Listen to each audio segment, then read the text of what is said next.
Buy on MTG. Construct your deck. Command your board. Conquer the table.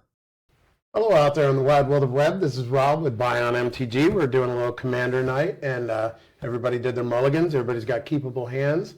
And on the die roll, James is taking us off. You want to say what you're playing? Yep. Hi, everyone. I'm James. I'm playing Ayara. I can say that real easy. First of Lock Thwain. Essentially, I want to play black creatures, ping everyone, and then sacrifice them all to ping them again. That's reasonable. And draw cards, too. Hi, everyone. I'm Ryan. I'm playing Bolas the Ravager. This was Grixis cards I wanted to play. Now it's Grixis Phoenixes because that sounded like fun. And I will reanimate terrible 2/2s with haste. That's fantastic. All the Pahonics. Rob, and I'm playing Nelly Borka, the Impulsive Accuser. I'm going to attempt to goad things and try and make everyone hit one another and defend myself with stuffy dolls and whatnot. Nice. My name is Jason. I'll be playing Faldorn, the Dreadwolf Herald tonight.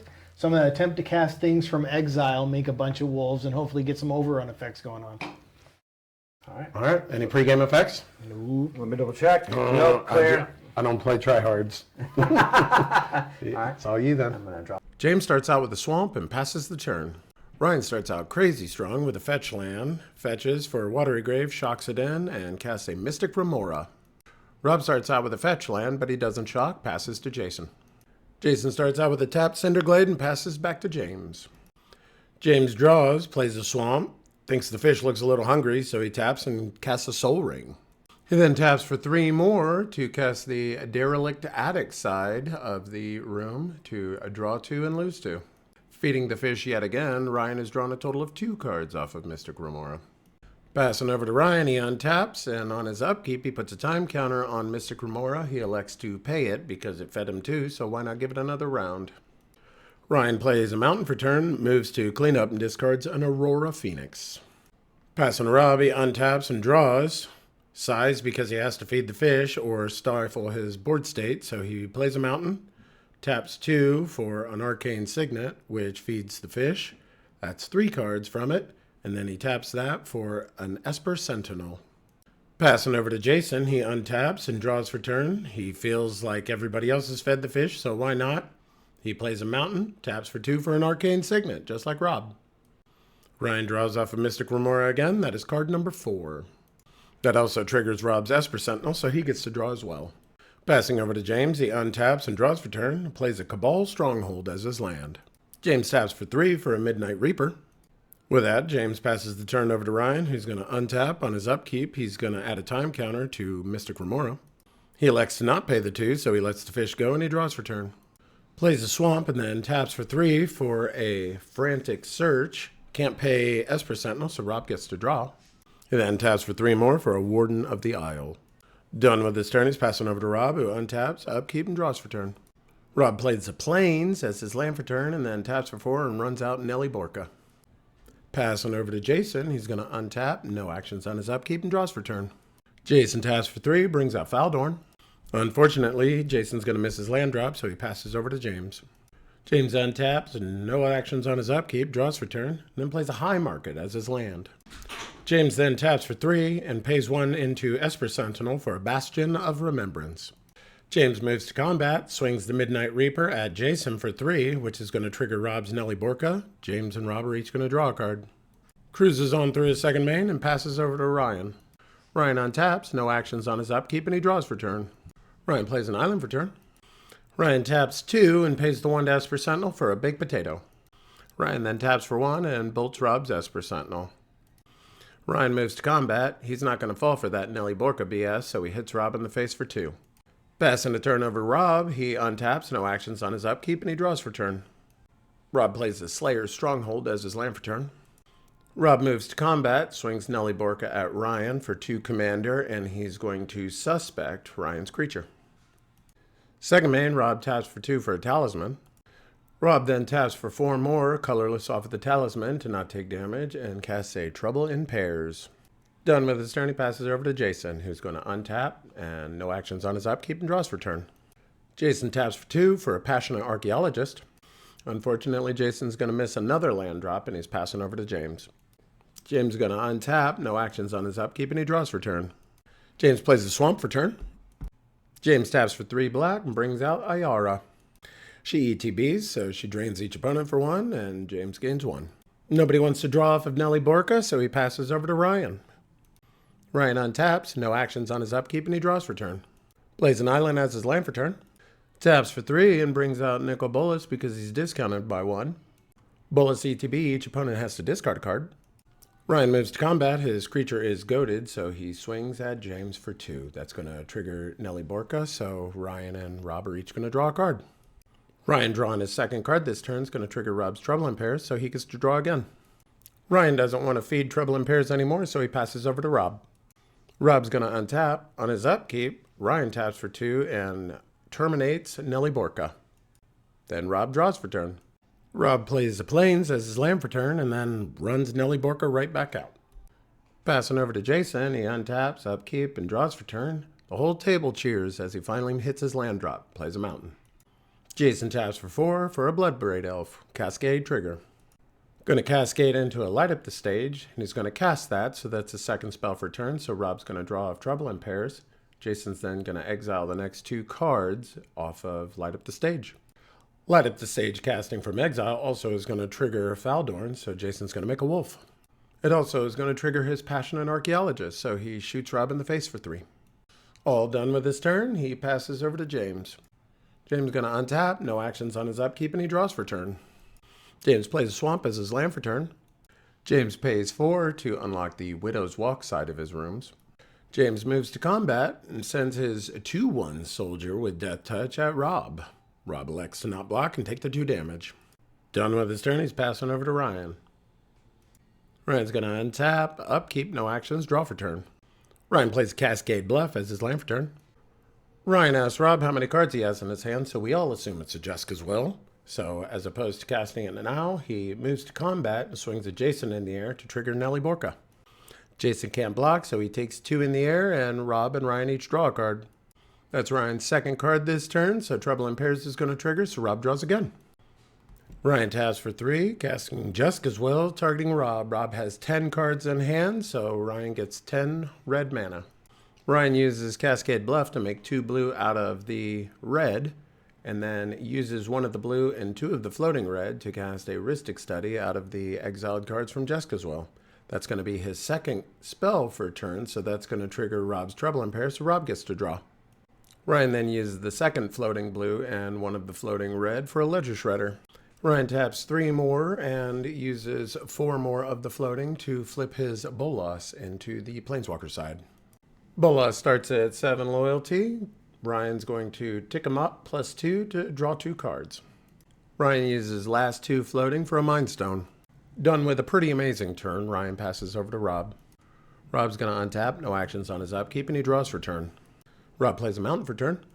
Rob thought the Jessica's Will looked really good, so he taps for 3 and casts Jessica's Will, targeting Ryan. He's not going to pay Rhystic Study, though, hoping that he draws that extra card. Ryan draws off a Rhystic Study. Rob gets 7 red, flips the 3 cards off of Jessica's. His aren't nearly as good as Ryan's. Spends 2 of his floating for the Boros Signet. It's going to be his second spell for the turn, so Ryan's going to get to Connive. That's Ryan's second card draw this turn, so that's going to trigger Rob's Trouble in Pairs, so he's going to get to draw. Rob taps 2 white and spends 4 of his floating for a Sun Titan, targeting to bring back Esper Sentinel. Rob taps for 3, cast a Shining Impetus, targeting James's Ayara. In response, James taps for 2 to Nasty End, targeting Ayara. So being that Ayara is legendary, James is going to get to draw 3 cards. Casting that spell is going to trigger Rhystic Study. James pays Ryan's Rhystic. Ayara being gone is going to fizzle Rob's Shining Impetus because the target's gone. James drew his second card this turn, so that's going to trigger Rob's Trouble in Pairs, so Rob's going to get to draw. Ayara dying is also going to trigger James's Midnight Reaper, so he's going to lose a life and draw a card. Rob moves to clean up, discards the hand size, and passes over to Jason. Jason plays his land from exile as his land for turn. That's going to trigger Faldorn, so he's going to make a wolf. Jason then taps for 5 to cast Hornsfeld from exile, which is going to trigger his commander again. The cast is going to trigger both Rob's Esper Sentinel as well as Rhystic Study. He can't pay either, so Rob and Ryan each draw a card. Passionate Archaeologist is going to trigger because he cast from exile, and he's going to put it at Rob's face again. Done with his turn, he passes over to James. James untaps, no actions on his upkeep, and he draws for turn. James plays a Swamp as his land for turn. With the 5th Swamp, it finally nets some positive mana with Cabal Stronghold, so he's going to go ahead and activate it for 5 black mana. James spends 3 of the 5 for a Funeral Room. He didn't pay the 1 to Rob or Ryan, so they each get to draw a card. James then spends 3 more for a 9 Lives Familiar, which is his second spell for turn, so that's going to trigger Rob's Trouble Impair, so he gets to draw a card. He elects to not pay the 1 to Ryan's Rhystic Study, so Ryan's going to get to draw a card. That's Ryan's second card draw this turn, so that's going to trigger Rob's Trouble Impair, so he gets to draw a card. James pays 3 more for a Morbid Opportunist. James then moves to combat, sends the 1/1, which is going to trigger the room, making it a 2/1 Death Touch at Bolas. Ryan doesn't block. Bolas gets knocked down by 2. Done with his turn, he's going to pass it over to Ryan. Ryan's going to untap, no actions on his upkeep, and he's going to draw for turn. Ryan plays the Command Tower as his land for turn. Ryan does some hemming and hawing, tapping and untapping, and elects to tick up his Bolas +2 to draw 2 cards. That's going to trigger Rob's Trouble Impairs because that's the second card he drew this turn. Ryan's going to tap 2 for an Izzet Signet. He paid the 1 to the Esper Sentinel. Ryan then taps for 2 more for a Rakdos Signet. That's going to be his second spell this turn, so it's going to trigger Rob's Trouble Impairs. Also triggering Ryan's Ledger Shredder, so he connives.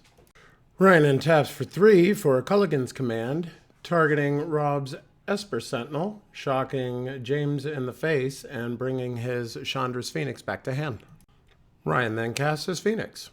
Ryan moves to combat and swings the flyer at James for 2, which is going to trigger Rob's Nelly Borka, so Ryan and Rob are each going to draw a card. And he also swung his Phoenix at Rob's face for 2. Ryan's going to discard down to 7 for hand size and pass the turn to Rob. Rob untaps, no actions on his upkeep, and he draws for turn. Rob's going to tap for 1, play a Soul Ring. He doesn't pay the Rhystic Study, so Ryan gets to draw. Rob then taps double red and 2 for a Chandra Torch of Defiance. Ticks up Chandra to exile the top card. It's a land, so everybody's just going to take 2 and it stays exiled. Rob didn't pay the 1 for Chandra, so that is going to trigger Rhystic Study. Ryan's going to draw a card. That's the second card he drew this turn. Rob's going to draw a card off Trouble Impairs. Rob taps for 4 for Agros, costs Spirit of Justice, ETB. He is going to suspect Ryan's Ledger Shredder.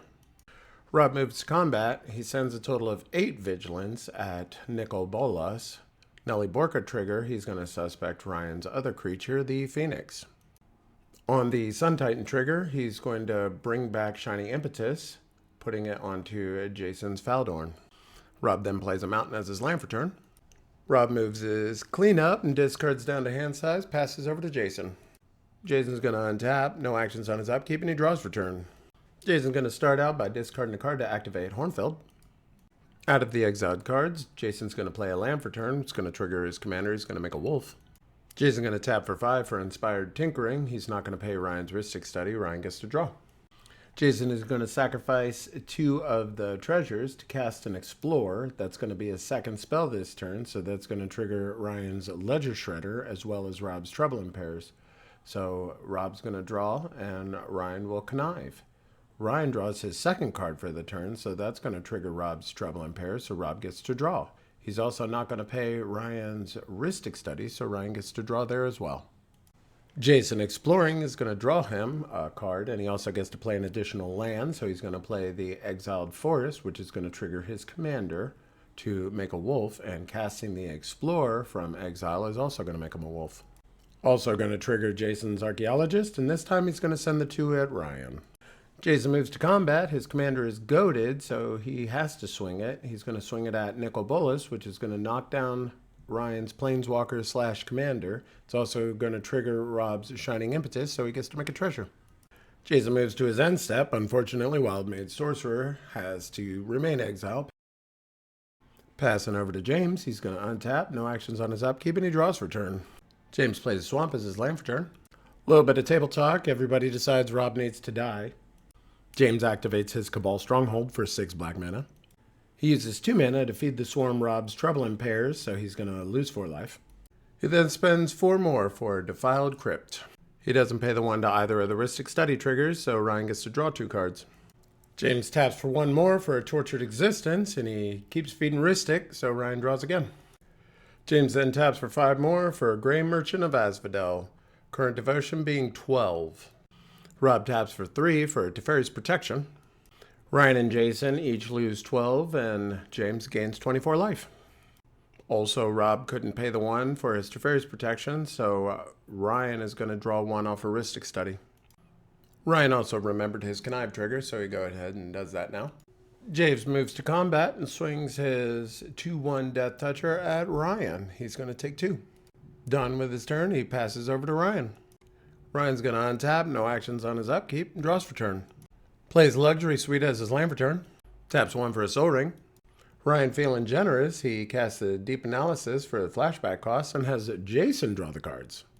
Ryan moves to combat. All his creatures are goaded, so he swings 2 creatures at Jason for 4 in the air and 1 creature at James for 4 in the air. Second main, Ryan casts a Fairy Artisans. Done with his turn, Ryan moves to cleanup, discards down to hand size. Pass on a turn to Rob. He's going to phase in, then he's going to untap, no actions on his upkeep, draws for turn. Rob's in the tank a little bit, looking at James's board state, knowing that it's 1 reanimate spell pretty much wins him the game. So he starts out by ticking up Chandra to exile the top card, seeing what kind of resources he has out there.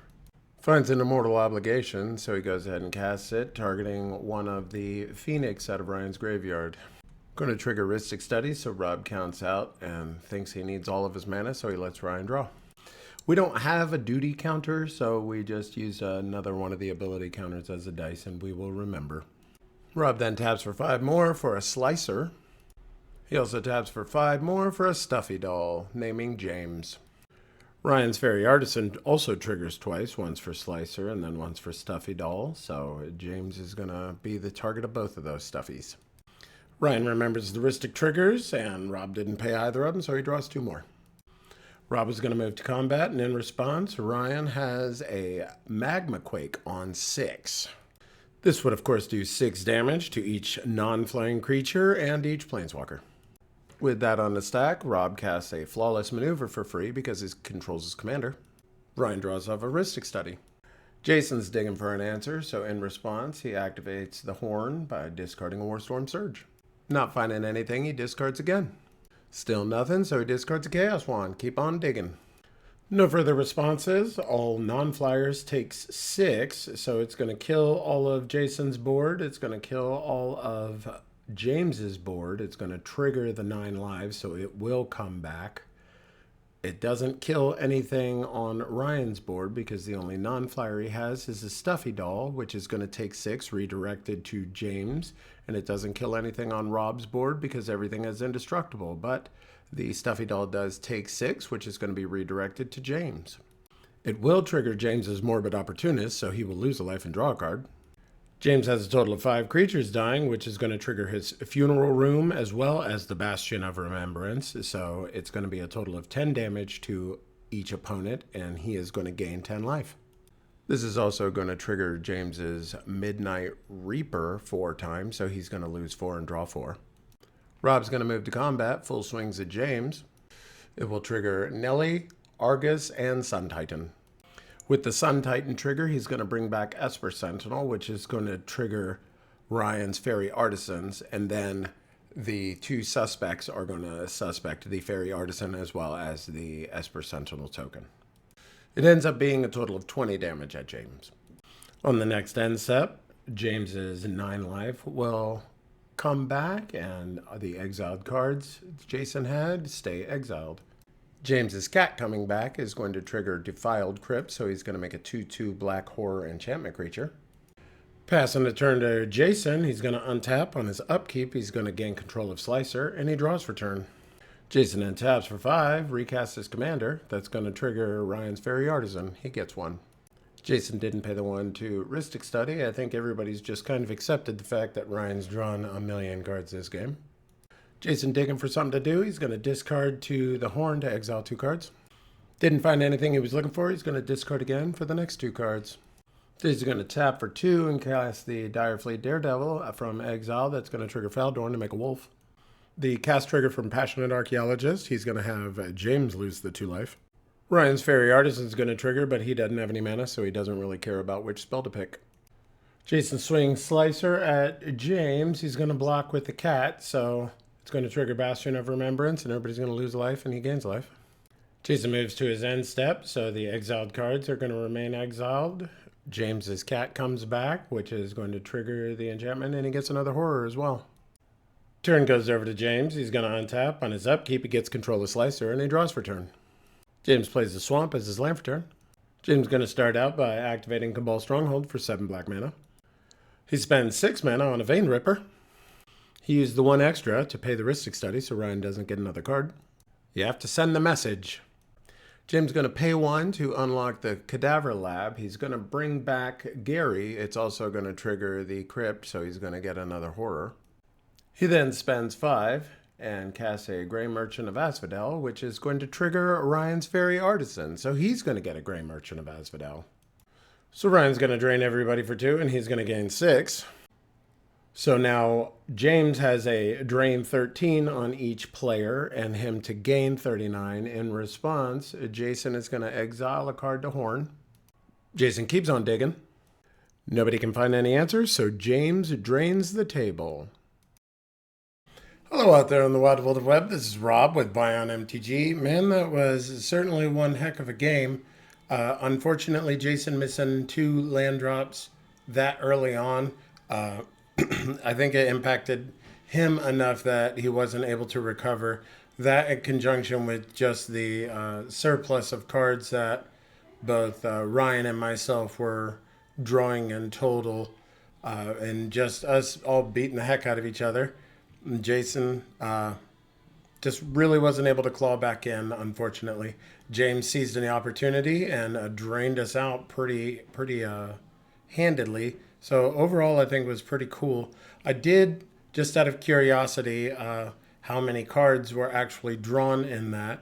And Ryan had a total of 3 cards that were exiled to use off of Jessica's will, but in total, extra cards, not counting draw for turns, Ryan drew 33 cards. It was just ridiculous. Rob, myself, had a total of 5 exiled but usable cards. So it was the 3 from Jessica's Will and 2 from Chandra. And I drew a total of 21 extra cards. James drew a total of 11 additional cards, which is pretty good. Jason, like I said, didn't really get access to much. He only drew 1 extra card, total of 3, but 2 of them were from Ryan. That was a weird play, but you never know what Ryan's going to do, and I think that's one of the coolest things about having him in the play group. Jason did have access to a total of 21 exiled cards when he was just pitching and digging to the Horn to try and find answers, but overall, it was a lot of fun, and this is the first game that Commander game we filmed and edited using the new Canon XC10, so I'm hoping there is a increase in quality. There certainly is a fair amount of modifications I have to go through within the editing process, so my concern is that it loses a little bit of the sharpness through editing, and maybe I'll get better at editing and learn a little bit more about how to do it correctly. But I hope you enjoyed the game. I'm Rob. This is Bion MTG. Good luck and have fun. Thank you for watching. Please like, subscribe, and comment down below.